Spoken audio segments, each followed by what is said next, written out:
Bismillahirrahmanirrahim. Apabila seseorang mendengar adzan saat makan sahur. Apabila seseorang mendengar adzan saat makan sahur, maka ada dua keadaan. Keadaan yang pertama, dia sudah yakin waktu subuh telah masuk. Maka apa yang harus dia lakukan?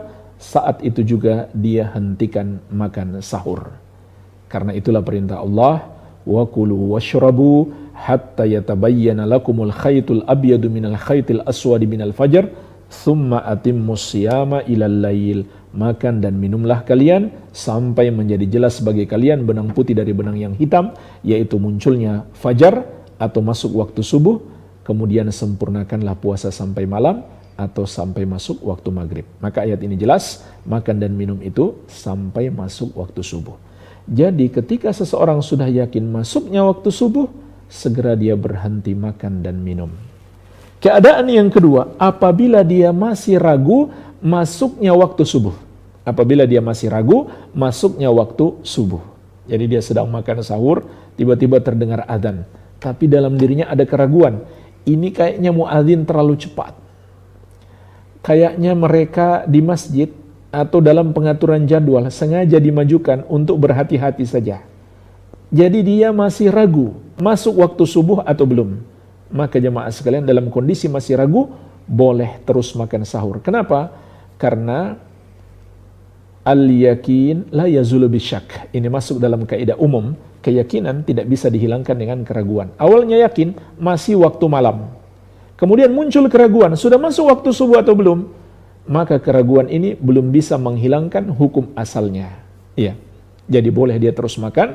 Karena juga Allah mengatakan, hatta yatabayyana lakumul khaytul abyadu minal khaytil aswadi minal fajar. Sampai menjadi jelas bagi kalian benang putih dari benang yang hitam, yaitu masuknya fajar. Artinya kalau belum jelas atau masih dalam keadaan ragu, maka masih boleh makan dan minum. Hanya saja tentu kita harus berhati-hati. Kalau kita sudah bisa selesaikanlah, karena jangan-jangan telah masuk waktu subuh.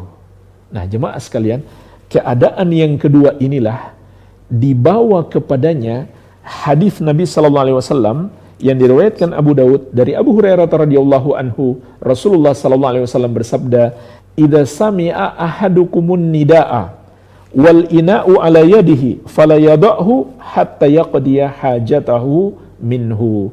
Kalau seseorang dari kalian mendengarkan adzan subuh sedangkan di tangannya masih ada bejana, maka janganlah dia letakkan sampai dia selesaikan hajatnya dari bejana tersebut. Ya. Maka jemaah sekalian, makna hadis ini yang benar kata para ulama adalah dibawa kepada keadaan yang kedua, ketika kita masih ragu masuknya waktu subuh. Ketika kita masih ragu masuknya waktu subuh. Karena kalau dibawa kepada keadaan yang pertama, kita sudah yakin masuk waktu subuh, akan menjadi bertentangan dengan perintah Allah untuk mulai berpuasa ketika telah masuk waktu subuh. Walaupun ada sebagian ulama yang mengatakan ini adalah kondisi pengecualian. Walaupun sudah yakin masuk waktu subuh, tapi ini adalah kondisi pengecualian. Namun jemaah sekalian, perhatikan pengecualiannya, hanya makanan yang ada di tangan kita saja atau minuman yang ada di tangan kita. Jangan nambah lagi. Iya. Namun pendapat yang lebih kuat adalah dibawa kepada keadaan yang kedua. Ketika kita belum yakin masuknya waktu subuh.